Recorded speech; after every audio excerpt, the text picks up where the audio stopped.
Oi, me ouvem?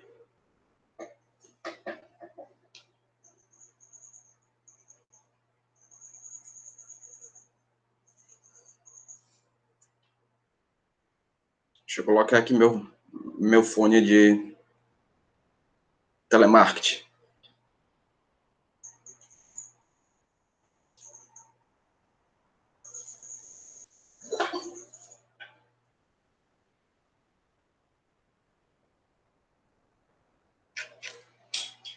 Temos uma sala enchendo aí.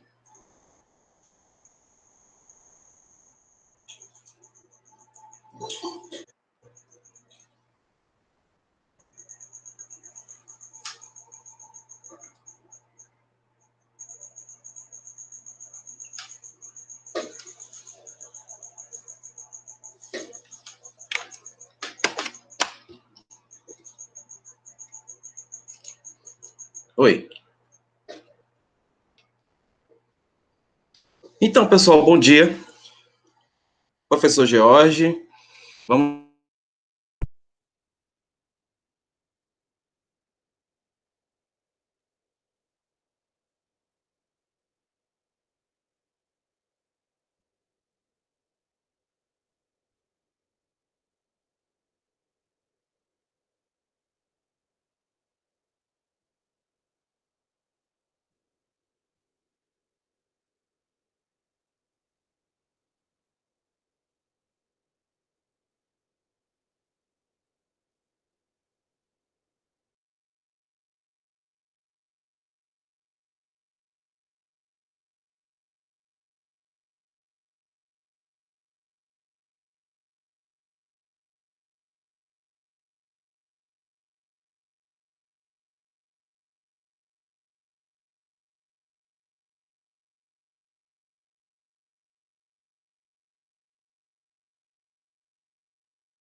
Me ouvem agora? Me ouvem?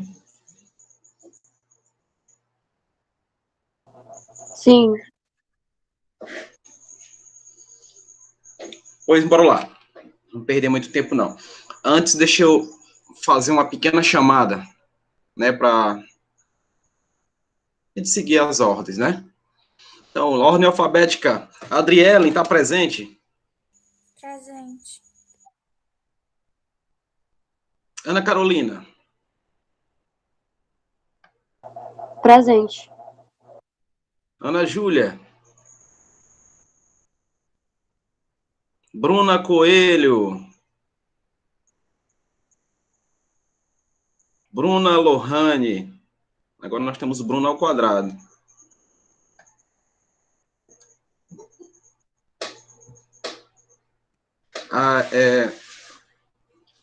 Acho que a Tcherla entrou aqui. E tem um Fox, que eu não sei quem é. A ideia é que todos entrassem com os nomes. Não sei quem é Fox. Identifique-se, por favor. Miguel Augusto. Miguel, coloca o nome Miguel. Você pode deixar a imagem, não tem problema, mas coloque seu nome. Tá ok? Gabriel. Isabel Maria. Presente, professor. Ok, Isabel. Joana Eulália. Presente. Ok, Joana. João Neto. João Neto. Presente. Isso aí, meu garoto. Lia Daniel. Presente. Olá, Lia. Maria Eduarda Souza. Está presente. Matheus. Acabou de sair. Maria Eduarda. Manuela, perdão.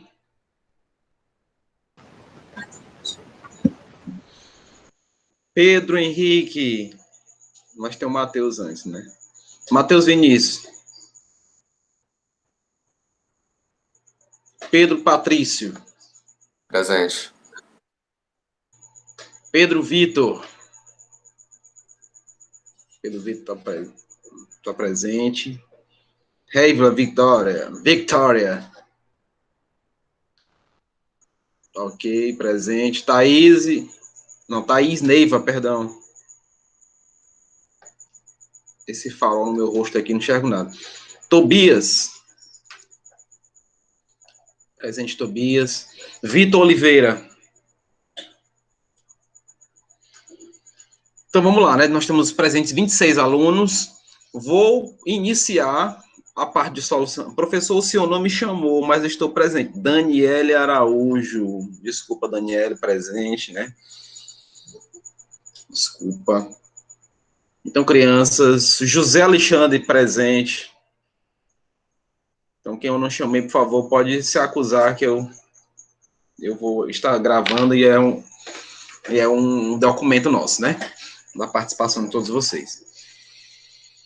Então, vamos dar continuidade aí, soluções, parte físico-química. Falei rapidamente sobre isso. Eu vou espelhar aqui para vocês um slide, né, para a gente desenvolver. Questões para ser feitas em casa, da página 19 a 21, tá? Treinem, vocês vão observar como é que funciona, e aí eu quero que vocês treinem. Mais uma coisa, não acumular conteúdo. Não acumulem conteúdo. Quem já tem o material aí, por favor? Evelyn entrou aí. Quem não tiver, por favor, vamos providenciar para a gente não ficar ocioso, né? Lembrando para vocês que esse primeiro ano já é o segundo, né? Vocês já estão vendo conteúdos do segundo ano. Estão vendo... Vamos lá. Espelhar aqui para vocês. Deixa eu terminar.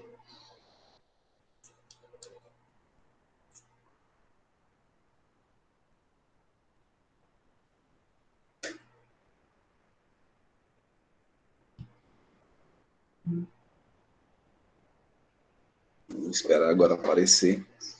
Pode repetir a atividade? Da página 19 a 21, Lia. Página 19 a 21. Então, vamos dar início aqui. Todos estão visualizando o slide aí? Só a página de início, né? Sim, professor, sim. Isso, Joana, da página 19 a 21. Deixa eu tirar de novo, porque aparece aqui. Para vocês está só a imagem de início, para mim já está aqui espelhando. Alguém pedindo para entrar.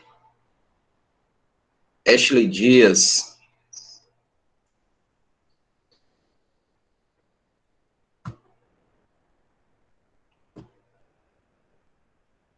Pronto, agora acho que vocês vão visualizar. Vamos lá, vamos lá. Eu estou olhando para baixo que eu estou vendo o retorno aqui. Pronto. Então, a gente inicia com o capítulo 1, soluções. E quando a gente fala de soluções, já falei isso para vocês na aula passada, é uma interação onde está relacionado aí com dissolução. Óbvio que nós temos soluções que são classificadas como homogêneas, como heterogêneas, que nós já vimos isso, inclusive, no nosso cotidiano lá no ano, né? A questão de saber fazer a classificação entre substâncias e misturas, né? Então, aqui não é diferente. Aqui nós vamos trabalhar uma relação chamada de soluto e solvente, tá? Que é justamente a formação das soluções. Então, dando início aí, nós temos a classificação, né, dos tipos de soluções. Como eu tinha falado para vocês no início, a relação dela é soluto-solvente. Então, o que vem a ser soluto e o que vem a ser solvente, professor? Então, o soluto, ele está relacionado à quantidade de partículas, né? Não deixa de ser diferente aqui no solvente. Só que aqui no soluto, eu tenho uma menor quantidade de partículas. E aqui eu vou ter maior quantidade. Só para vocês terem ideia, quando você fala de solvente, a gente lembra da água, não é? Ó, a água, ela é classificada como solvente universal. E o que é isso? Ela consegue interagir com boa maioria dos compostos existentes. Ah, professor, mas é com todas? Não, não com todas, tá? Porque essa interação, ela não está relacionada só à mistura, mas também à dissolução. Já falei isso para vocês no ano passado, que a água e óleo se misturam. Eles não se dissolvem. É diferente. Tá? Por quê, professor? Porque nós temos uma máxima na química que diz o seguinte: semelhante dissolve semelhante. Guardem essa frase. Semelhante dissolve semelhante. Como assim, professor? Vamos lá. Nós temos a água, nossa amiga água, e nós temos o óleo. Pessoal, tá todo mundo visualizando direitinho, tá? Estão me ouvindo? Só Sim. confirme para mim, por favor. Então, qualquer problema que vocês tiverem, me chame a atenção, porque eu já não vejo vocês. Tá ok? Então, voltando aqui. A água e óleo, você consegue visualizar os dois sistemas, né? Você consegue ver o óleo em cima e consegue ver o óleo embaixo. Você consegue fazer esse desenvolvimento. Ah, então, professor, eles não estão se dissolvendo, verdade, mas eles estão se misturando, porque mistura é contato. Eu acredito até que os pais de vocês devem ter dito isso. Olha, eu não quero que vocês se misturem com aquele grupinho, eu quero que vocês se misturem com aquele pessoal, né? O pai de vocês já disse isso. E quando ele fala mistura, é que você não mantenha contato, né? Que você não tenha contato. Então, não é diferente aqui quando a gente trabalha água e óleo. A água, ela é considerada polar. Nós também trabalhamos isso. O óleo é apolar. O óleo é apolar. Um é polar, o outro é polar. Então, nessa condição dos dois participantes da solução, não vai ocorrer a dissolução. Não tem dissolução. Por quê, professor? Porque quando eu digo que algo é polar, ele é totalmente diferente do que é apolar. Então, lembrem-se disso. Semelhante dissolve semelhante. Justifique aí, professor. Eu ainda não consegui relacionar. Então, só vai haver dissolução se eles tiverem as mesmas polaridades. Mesmas polaridades. Aí sim, aí tem solução. Vou dar um exemplo para vocês. A água e o sal. Água e sal. Você pegou a água, misturou o sal, tem o quê? Tem dissolução. Você observa isso, é natural. Por quê, professor? Porque ambos são o quê? Polares. Ambos são polares. E por ser polares, existe a interação. Até aí, tudo bem? Se eu tivesse que classificar Sim. quem é soluto e quem é solvente na relação entre água e sal, quem seria soluto e quem seria solvente? Ó, a água, ela tem maior quantidade de partículas. Então, ela é o quê? Solvente. O sal, vou botar mais aqui, ele tem menor quantidade de partículas, então ele vai ser o soluto. Vocês podem perguntar, professor, só existe solução do tipo sólido e líquido? Ou solução do tipo líquido e líquido? Tem solução de sólido e sólido? Tem. Tem solução gasosa. Inclusive, quando se fala de solução gasosa, a gente pode dizer, sem medo de ser feliz, que ali nós temos uma relação monofásica. Que é isso? Só tem uma fase. E que fase é essa? A fase gasosa. Então, eu só vou relacionar a gás. Aí, aos sólidos. Vou dar um exemplo. Tá meio bagunçado aí, mas eu vou apagar isso daqui, não se preocupe não, tá? Ó, vou dar um exemplo aqui, ó. Quando você pega, por exemplo, sal refinado. Tem alguém pedindo para entrar. Deixa eu ver aqui.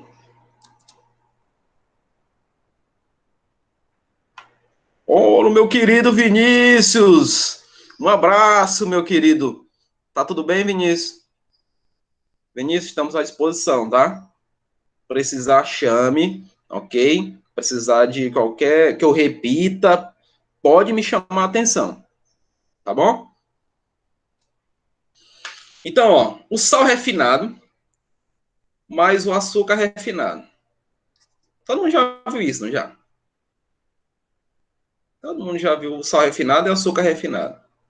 Então, quando eu faço a mistura dos dois, eu posso dizer que aqui nós temos uma solução homogênea.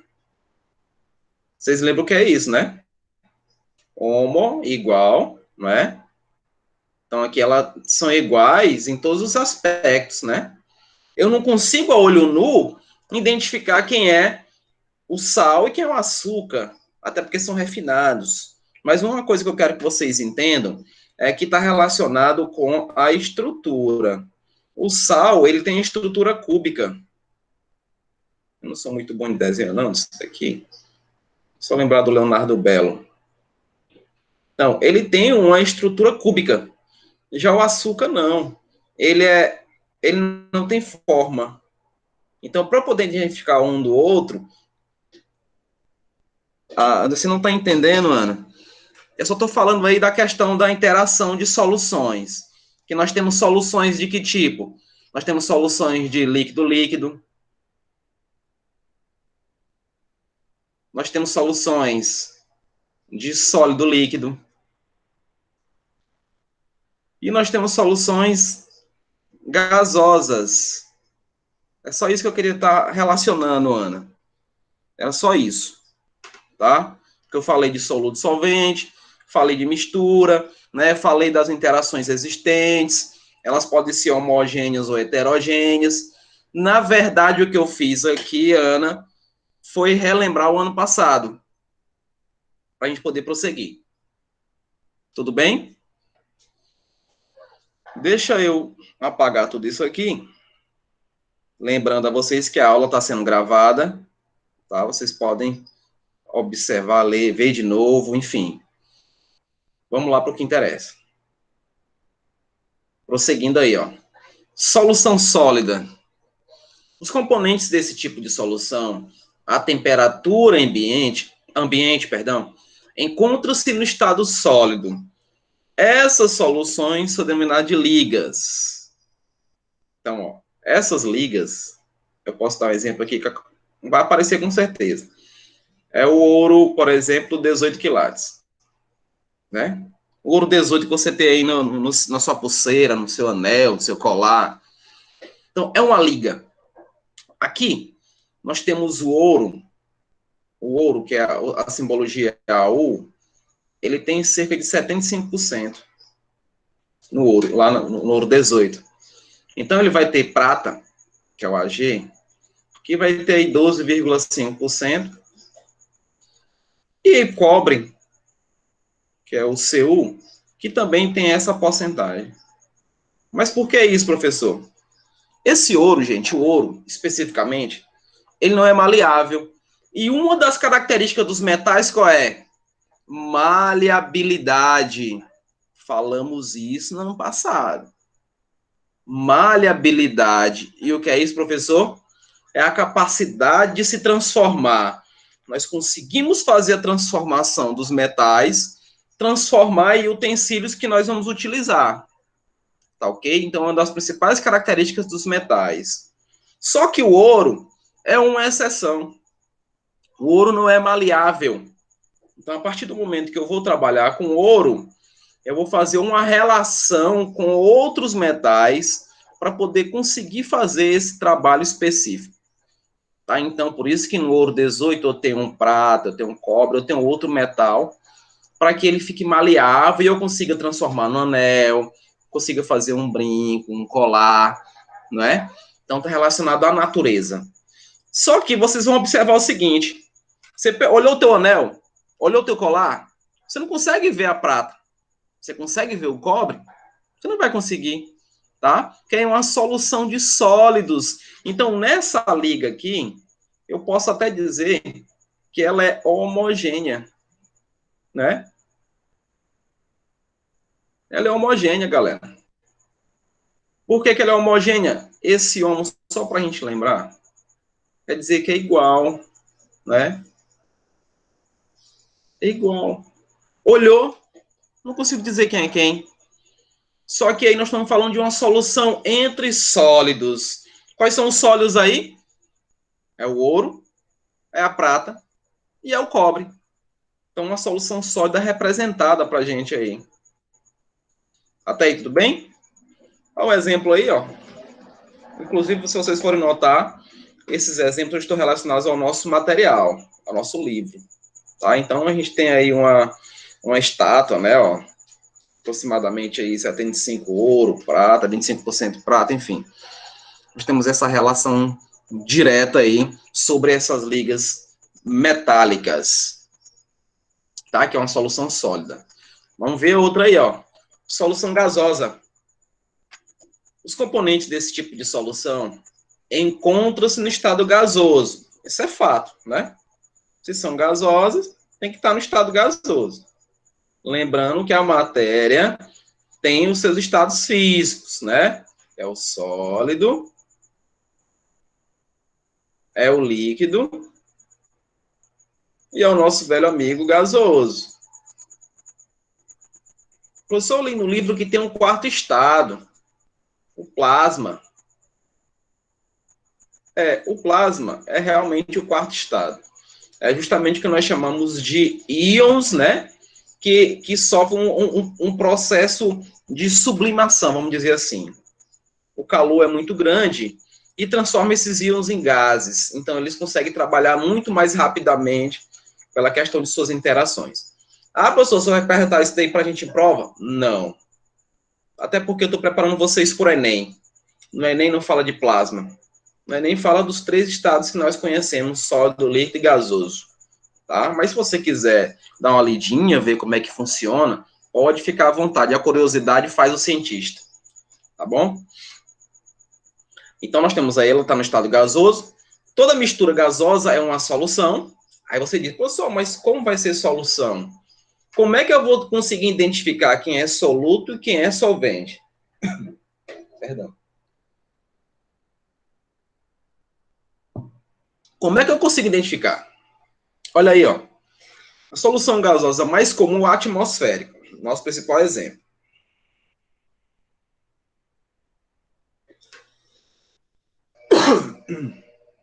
O atmosférico, cujos principais componentes são o nitrogênio. Vocês estão vendo a porcentagem do nitrogênio aqui, ó. 78%. Oxigênio, 21%. E os outros gases, né? Argônio, gás carbônico, enfim. Então, eu vou classificar como sendo aí o solvente aquele gás que tem maior participação na solução. Especificamente quem? O nitrogênio. Ele tem 78% de participação. Quer dizer, o que? Que ele tem mais partículas. Então, se ele tem mais partículas, ele vai ser quem? O solvente. Lembre sempre disso. Quem tiver maior quantidade de partículas, será o solvente. Quem tiver menor quantidade, será o soluto. E não esquece, o solvente universal, quem é? Quem é o solvente universal? A água. O único solvente considerado como universal é a água, tá? Não temos outro, ok? Então, prosseguindo aqui, ó. É só um gráfico para mostrar que o nitrogênio é realmente a maior quantidade aqui, né? Ó. Aí vem o oxigênio e os outros gases que fazem a relação da solução. Inclusive, tem uma questão de vestibular, que falava de um astronauta que foi abduzido por alienígenas, foi colocado numa cápsula, e para que ele pudesse respirar nessa cápsula, ele teria que fazer a relação na tabela periódica com os elementos existentes na atmosfera da Terra. Então, esse cara, ele precisava apertar nas teclas, que eram a tabela periódica, que vocês conhecem, os gases existentes para ele poder respirar. Aí tinha lá as alternativas. Letra A, oxigênio. Todo mundo apertou oxigênio. Todo mundo marcou oxigênio, perdão. Ah, porque a gente respira oxigênio, certo. Só que o nosso corpo ele não é específico. Nós vamos aspirar os outros gases. E quem é que está em maior quantidade aí? Nitrogênio. Então, nitrogênio também tinha que ser apertado. E o cidadão morreu sem ar, né? Prosseguindo aqui. Os outros tipos de soluções, ó, formadas por gás e líquido. Essa relação de gás e líquido é muito interessante, porque nós precisamos de dois fatores para poder fazer essa relação entre gás e líquido. Quais são esses fatores? Pressão e temperatura. Sem pressão ou sem a temperatura, no caso aqui, temperatura baixa, né? Vou botar até aqui, ó. A temperatura tem que ser baixa. Sem essa relação, não tem mistura.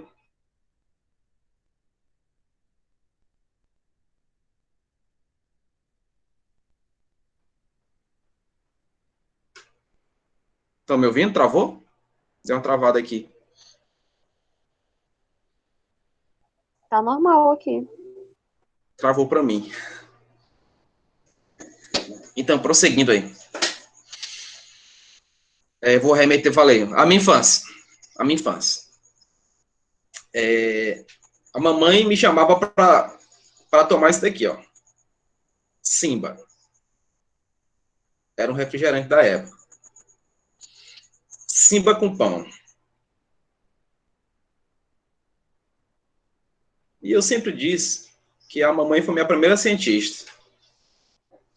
Como assim, professor? Ela dizia assim pra gente. Vinha tomar sua vitamina, olha, Simba com pão, refrigerante, né?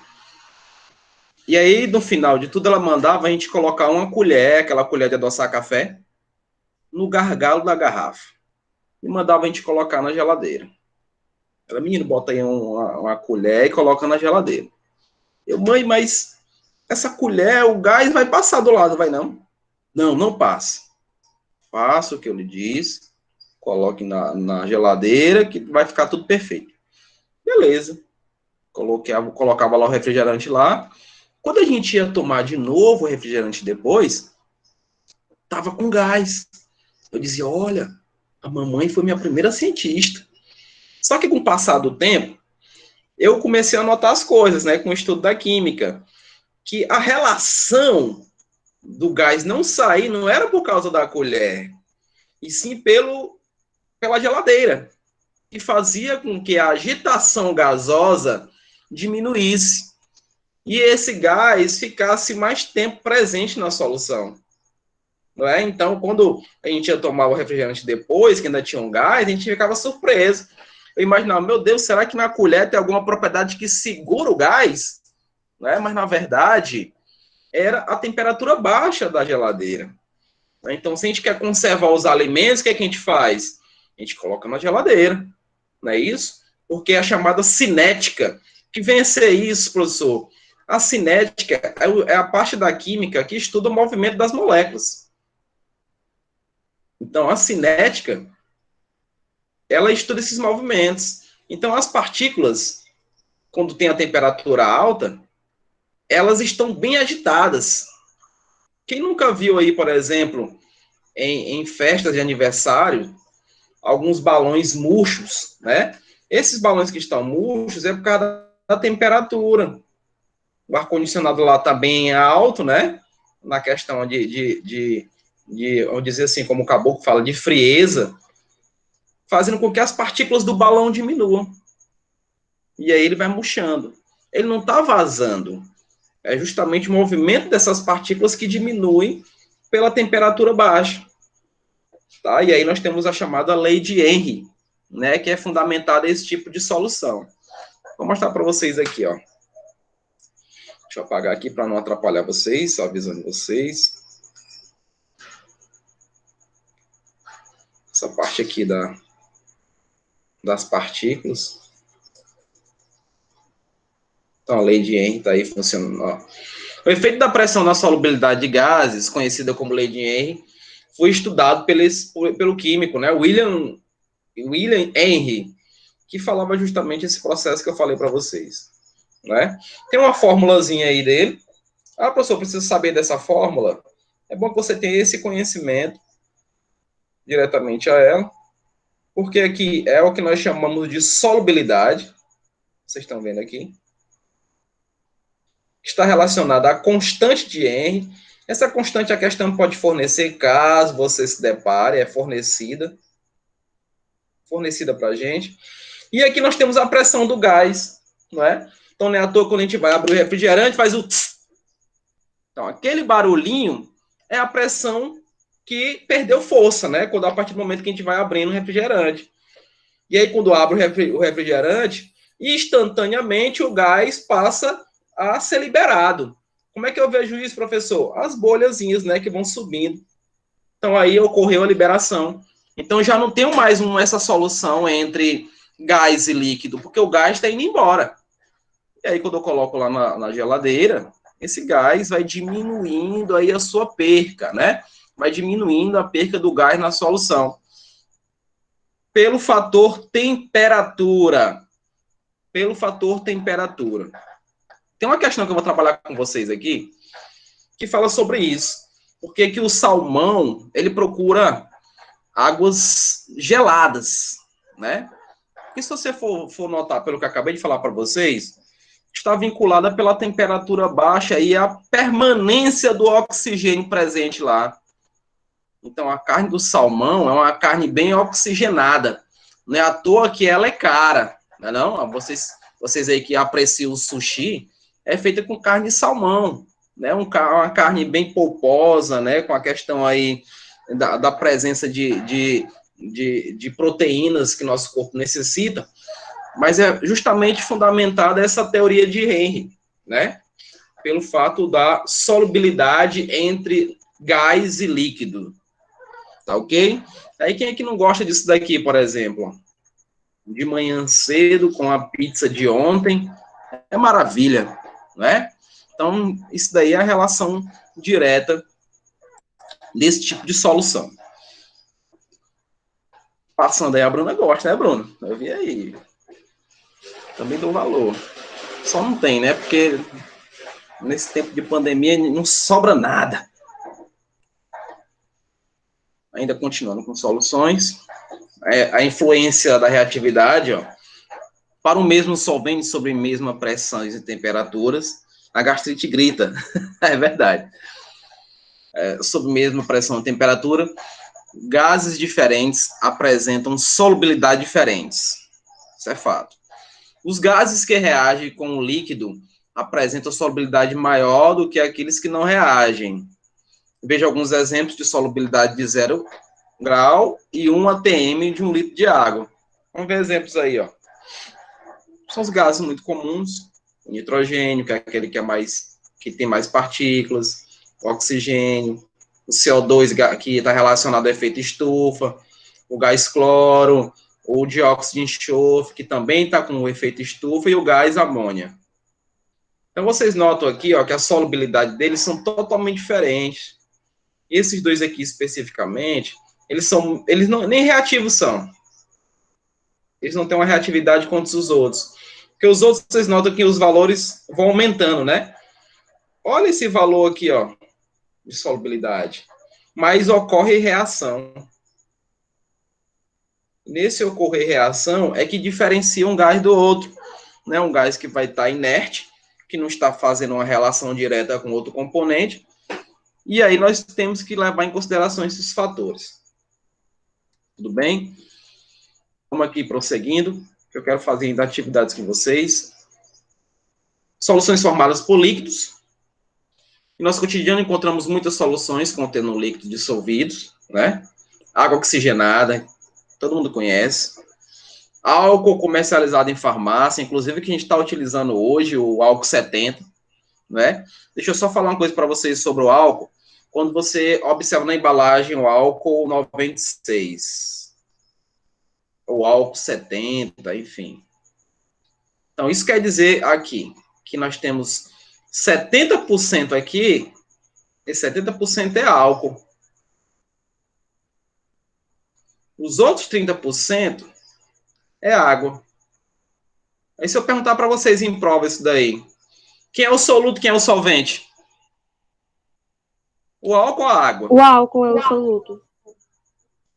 O álcool é o soluto ou é o solvente? O soluto. Não. Olha a quantidade que eu tenho de álcool aqui, ó. Eu tenho 70% Ah, eu de troquei álcool. a ordem, é o solvente. É porque você se atentou ao solvente universal. Então você tem que tomar cuidado. Entendeu? Observe as quantidades. Vai ser solvente quem tiver maior quantidade de partículas na solução. Tá ok? Então, especificamente, o álcool aqui ele tem maior quantidade de partículas. Então, ele é o solvente.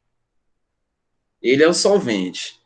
E, obviamente, que a água aqui vai ser o soluto. Tudo bem? Deixa eu apagar aqui.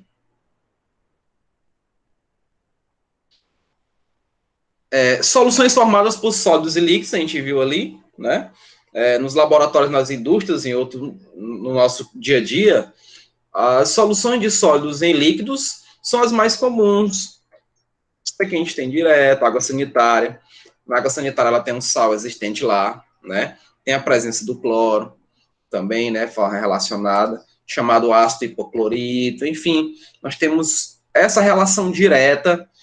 Até mesmo o soro caseiro, né, onde a gente coloca os sólidos com os líquidos, a gente não está muito bem, né, e a gente vai tomar aquele soro caseiro. Então, ele é muito mais do nosso cotidiano. O que vocês tomaram hoje, já cedo, achocolatado, não é? É uma relação entre sólidos e líquidos que é muito mais comum para a nossa existência, né, do nosso dia a dia. Solubilidade, eu de solubilidade. Então, veja só. Para poder definir o quanto o soluto vai se dissolver em um solvente, eu preciso seguir essa solubilidade ou essa curva. Como assim, professor? Antes de a gente iniciar aí, por exemplo, eu vou pegar o sal de cozinha, que é o NaCl. O sal de cozinha, normalmente ele tem uma solubilidade ou coeficiente de solubilidade, que alguns livros chamam assim, mais ou menos isso, ó. 36 gramas de NaCl para 100 gramas de água. O que quer dizer isso, professor? Que eu tenho, no máximo, de ser dissolvido em 100 gramas de água, 36 gramas de sal. Então, quando você preparou, por exemplo, lá a água com sal, né, que eu estou falando de sal, aí você tem aqui um copinho, né, tem a água e vai adicionando aqui o sal. NaCl, professor. Ok, muito obrigado. Então, você vai adicionando sal, levando em consideração isso daqui. 36 gramas. Aí chegou nas 36 gramas, você ainda vê apenas a água. Você só está vendo ainda a água, né? Está fazendo a dissolução aqui no sistema, você ainda vê só a água. Mas quando você coloca, por exemplo, 38 gramas, aí você superou aqui, ó. Você está passando quantos gramas? Você está passando aí 2 gramas, né? Você está passando 2 gramas do coeficiente de solubilidade do sal. Então, você ultrapassou a possibilidade de ser dissolvida. Em 100 gramas de água para o sal, ele só pode dissolver até 36. Estourando 36. Se passou para 37, ele já não dissolve. Aí você começa a ver no fundo do copo a formação de soluto que não foi dissolvido. E aí nós vamos entender essa natureza em relação a esse coeficiente. Deixa eu só dizer uma coisa que o nosso material não fala. Nós temos solubilidade de sais, que nós chamamos de solubilidade endotérmica. Vocês lembram o que é isso? Valendo um lanche lá no seu Sampaio. O que é endotérmico? O que é endotérmico? Quem lembra? Quem lembra? Quem lembra? Endotérmico? Endo. Absorve calor. Então, nós vamos ter sais, elementos, enfim, que se dissolvem muito bem com altas temperaturas, com absorção de calor. Vou dar exemplo para vocês nisso. O achocolatado de vocês. Dei exemplo da aula passada. Quando você coloca ele no leite morno, ele dissolve rapidinho, né? Leite morno é rapidinho. Mas quando você coloca no leite gelado, demora, né? Fica aquele bolão, aquela coisa chata. Então, isso está indicando que aquele soluto, ele é endotérmico. Ele é endotérmico, ele precisa de calor para poder dissolver. Tá? E aí, seguir aqui o coeficiente dele, na natureza dele. Então, agora tudo faz sentido, né? Mas nós temos os que são exotérmicos. Ou seja, eles vão perder calor. Eles têm que perder calor. Então, quanto maior for a temperatura, em paz, né? O Nescau gelado em paz. Então, quanto maior for a temperatura, menor vai ser a solubilidade. Menor vai ser a solubilidade. Né? Então, nós temos esses que são exotérmicos. Nós temos os endotérmicos e nós temos os exotérmicos. Tá? Isso tudo está relacionado com a curva de solubilidade. Então, se eu tivesse que fazer um gráfico aqui, ó, para os dois, para o endotérmico e o exotérmico, a gente faria o endotérmico assim, ó. Eu vou botar aqui embaixo endo. Faríamos o endotérmico assim. E o exotérmico, o gráfico, seria o contrário. Professor, dá um exemplo de exotérmico. Vou dar um exemplo já já. Um exemplo aqui é você querer dissolver sulfato de césio. Que é isso daqui, ó. Sulfato de césio. Vamos dizer que você colocou sulfato de césio numa temperatura de 50 graus. Para dissolver. O que vai acontecer? Você vai ver, tá aqui o copo, né? Sei lá onde você estiver colocando. Você vai ver o césio todinho aqui, ó. Ele tá todo aqui no fundo, ó. Porque você está com temperatura alta. Ele é exotérmico. Ele precisa de temperatura diminuída. Então, quando você vai diminuindo a temperatura, 40, 30, enfim, vai diminuindo a temperatura, some isso daqui. Porque ele passa a se solubilizar. Então, já não tem mais quando eu diminuo a temperatura. Tá? Então, tudo está fundamentado com aumentar ou diminuir a temperatura na questão de solubilização, seguindo a regra do seu coeficiente. Do cotidiano é difícil te dizer, porque dificilmente a gente trabalha com sais relacionados a exotérmicos. Até porque o césio ele é radioativo, por exemplo. Né? Então, o que a gente trabalha é o açúcar, né? O próprio achocolatado, que eu dei o exemplo. Tá? Então, não é muito do cotidiano, daqui é muito mais industrial. Tá? É muito mais industrial. Tudo bem? Deu para entender essa parte que eu falei, né? De endotérmico e exotérmico, né? O gráfico do endotérmico é subindo. O gráfico do exotérmico é descendo. Tá? Um é subindo e o outro aqui é descendo, que é o nosso exo, né? Então, um sobe, outro desce. Eles são contrários, né?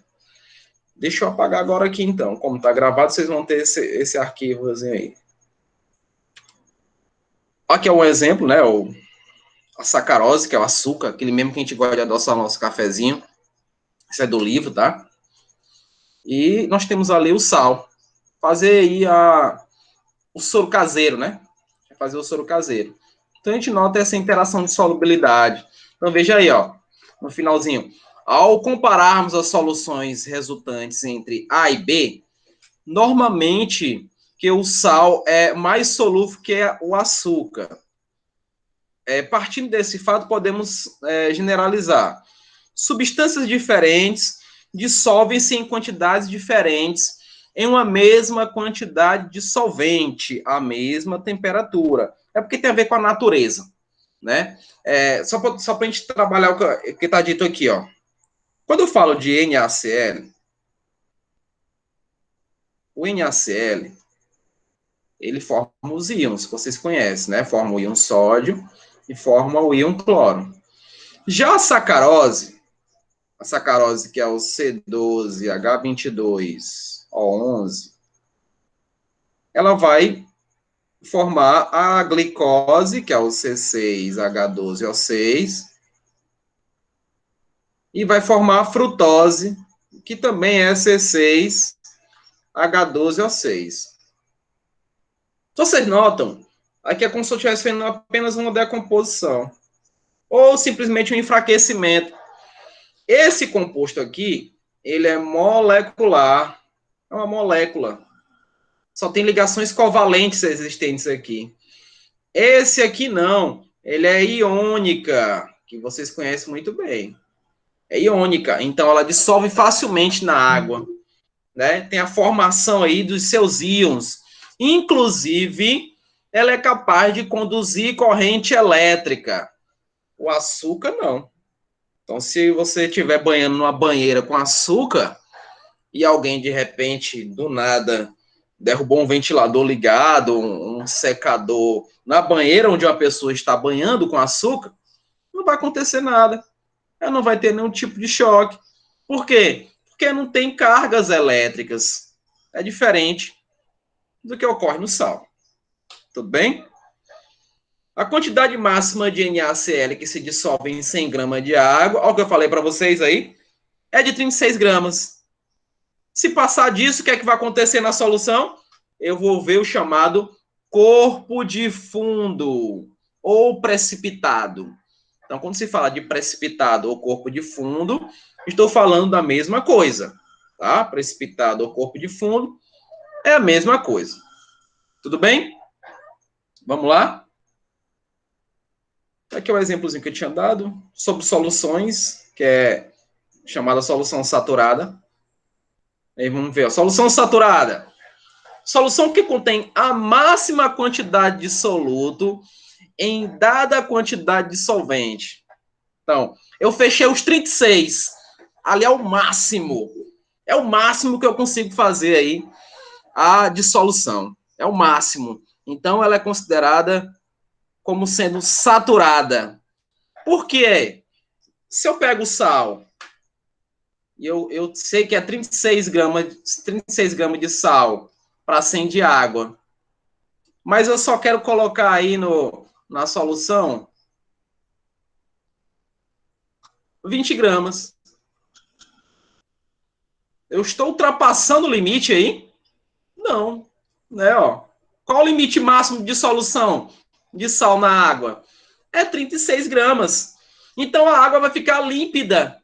Eu não vou ver corpo de fundo. Então, quando eu me deparo com um valor menor do que o que eu tenho na minha solubilidade desse sal, então essa solução não vai ser saturada. Ela vai ser insaturada. Então, nós temos soluções insaturadas, onde eu não estou superando aí a curva de solubilidade. Eu não estou superando esse valor que é o máximo para ser dissolvido em 100 gramas de água. Então, ela passa a ser insaturada, tá? Então, bora ver aqui o resto, porque a nossa aula praticamente acabou. Coeficiente de solubilidade, para a gente concluir, ó, a definição. Coeficiente de solubilidade ou grau de solubilidade, a quantidade necessária de uma substância, no caso em gramas, para saturar uma quantidade padrão, em geral 100 gramas ou 1000 gramas, que corresponde a 1 litro. Para quem não sabe, 1 litro tem uma massa de 1000 gramas. No caso de solvente, em determinadas condições de temperatura e pressão. Isso é importante. Temperatura e pressão vai definir a solubilização. Porque nós temos 3 tipos aí de relação com coeficiente. Já falei para vocês, nós temos a insaturada, onde eu não cheguei no meu limite máximo, né, de solubilização. Um exemplo é o sal, que é 36 gramas. Nós temos a saturada, onde nós chegamos no limite, não é isso? E nós temos a supersaturada, que vai ultrapassar esse limite.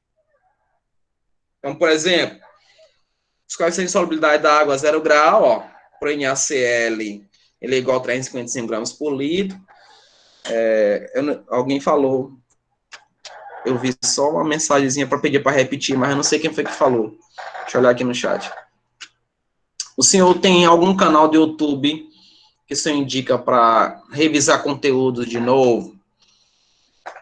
Ô, Ana, eu vou procurar um bem acessível, mas vocês podem olhar o Descomplica. Descomplica é bom. Dá uma olhadinha no Descomplica. Ok? Voltando aqui. Ah, você assiste? É bom, a Bruna está dizendo, ó. Assista o Descomplica. Então, você vê que a aula de hoje foi mais ou menos coisas que eu já falei para vocês. Então, para poder fazer de solubilidade, dá sim, a aula dá para assistir. Então, para o sal, tem 357 gramas por litro. Para o nitrato de prata, 1.220 gramas por litro. Isso daí é a questão da concentração. E o sulfato de cálcio, 2 gramas por litro. Então, vamos lá. Quando o coeficiente de solubilidade é praticamente nulo, dizemos que a solução é insolúvel. Não é a questão de solubilidade. Então, veja, ó, o coeficiente de solubilidade da água na 0 grau para o cloreto de prata é igual a 0,014. Então, é quase nulo, ó. É um pouquinho acima de 0. Então, esse cara aqui na água, ele não solubiliza. Até porque vocês vão entender o seguinte, que a prata, ela tem essa capacidade, tá? Então, cloreto de prata, nitrato de prata, eles são insolúveis em água. Então, eles produzem esse coeficiente muito baixo, né? Tem muito a ver com a natureza dos seus formadores dos sais, tá ok? Deixa eu só para concluir aqui, e a minha aula já ultrapassou, já deve ter professor querendo entrar. Deixa eu apagar bem aqui. Em se tratando de 2 líquidos que são immiscíveis, é o caso do óleo e da água, né? Tem a ver com a polaridade que eu já falei no início, né? São de polaridade diferentes. Então, não existe dissolução entre eles, tá? Não existe dissolução. Existe mistura, dissolução não. Ok? A curva aí está representada. Eu não vou mais poder falar para vocês que já extrapolei. Esse slide eu vou colocar no sala de aula, hoje, tá? Terminou a aula aqui, já coloco. E tentem fazer as questões de testando seu conhecimento da parte 19. Se quiser tentar as outras, pode ficar à vontade, as que eu passei do 19 a 21, tá? Não tem problema não, ok? Eu não sei se deu para compreender o que eu falei hoje, até porque é o nosso primeiro contato de fisicoquímica, mas eu acho que deu para desenvolver um pouquinho, não deu? Ou pelo menos para lembrar o que foi falado no ano passado. Tá? Eu agradeço aí a todos.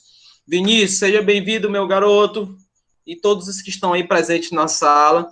Não acumulem conteúdo, por favor.